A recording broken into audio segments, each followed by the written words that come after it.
put it. Attitude. Yeah, exactly, you know. Hi, I'm Rasmus Henning out of Denmark. Awesome. Been a while, Rasmus, since we had a chance to see you talk about the off-season, 2007, and your huge victory in Des Moines seemed like a long time ago now. Well, it has been a while since I've been racing on top. I had a tough second part of the 2007 season. I couldn't really get things working in August and September at World Champs and in Beijing.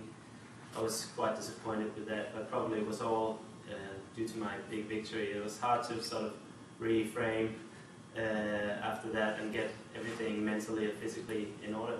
And then in October, after the race in Rhodes, I had a stress fracture in my foot. I actually got it during the race, but I didn't find out until I got home. So that was the end of the season, and I had to take some 2 months off running. I did a little bit of swimming and biking, but I got a good long off season, and I was getting anxious to start again towards December. And now I've been training well over winter, doing nothing crazy. Been away on a few camps, but trying to hold back a little bit because I know the main peak this year is going to be in August, and I don't really want to peak anything before that.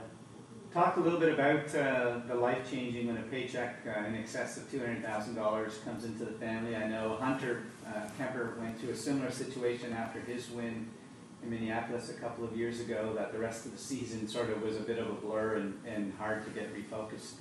It sounds like you found a very similar situation. I definitely found it very hard to get focused after the win in Des Moines. I don't know what it was, whether it was the media attention or just the fact that it meant a difference to my life and my family, or there was some physical dimension to it. I mean, it was an extremely tough time right after the race in Des Moines. I had a Grand Prix race in France 1 week later, then European Champs at home 2 weeks later, and I was just completely physically drained after that, as well as the mental stress. So it's hard to say what it was, but it was definitely there. Talk about Olympic selection. How is the Danish team being picked? Have you already got your spot, or do you still have to go through a few more hoops before we see your name heading to Beijing? In order to qualify for the Olympics, I basically just have to get my national spot through the Olympic rankings. And I do have it right now, but I assume I'll need a few more points before the beginning of June in order to be safe. So I'm planning on doing a couple of good races here in Ishigaki and in Korea, and then hopefully that should be enough. World Championships are a strange event on the Olympic season. We know that some athletes aren't going. People like Chris Skimmel and Tim Don have pretty much said they won't be heading at this time. Where does it fit for you in terms of your schedule? Will you be heading over to Vancouver? Well, as it looks, unfortunately, I'm not going to go to Vancouver either. It's a pretty long trip for me to go, and I thought I wanted to do Vancouver or Des Moines, but since they're two weeks apart, it's not possible for me to do both. I don't want to go across the big ocean twice in 2 weeks, and I don't want to be away from my family for 3 weeks. So it was one of them, and since I know I can do well in Des Moines, and I'm not so sure about the Vancouver course and the weather and everything, Des Moines is going to be my option. Talk about being a father. We've seen more and more of the elite men on the field in the last couple of years adding 1 or 2 children to their lives. Talk about just how that impacts and changes how you have to do the sport and how you train.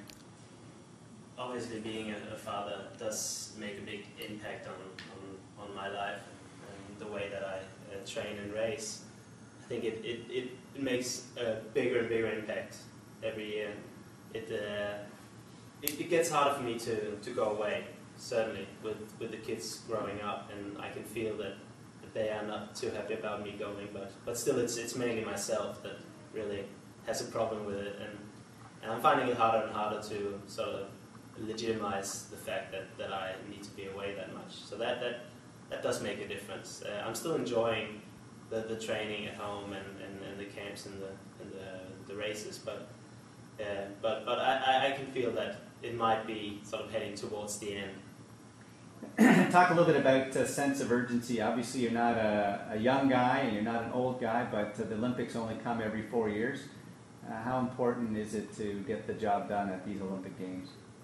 Well, it's a sure thing that these Olympic Games will be my last games, and to round up a great career, obviously it would be fantastic to get on the podium in Beijing. I mean, I would put aside everything else this year to get on that podium. And I think it would be a good way to sort of set a benchmark in triathlon history. Rasmus, take me back to your youth. At some point, for most athletes, they've watched maybe the Olympics on TV, or they've read a story, or maybe there's a person from their town who was a swimmer or a cyclist. Who was the person that sort of inspired you when you were a young person to dream one day about wearing the country's colors at the Games? Well, it's hard to say one person or one event that really changed it for me. I was a swimmer for many years, probably never talented enough to make the Olympics in that sport, but it wasn't until I changed to triathlon at the age of 22 that I could see the possibility. And I was close to making the team already in 2000, 2 years later, when I was still very new to the sport.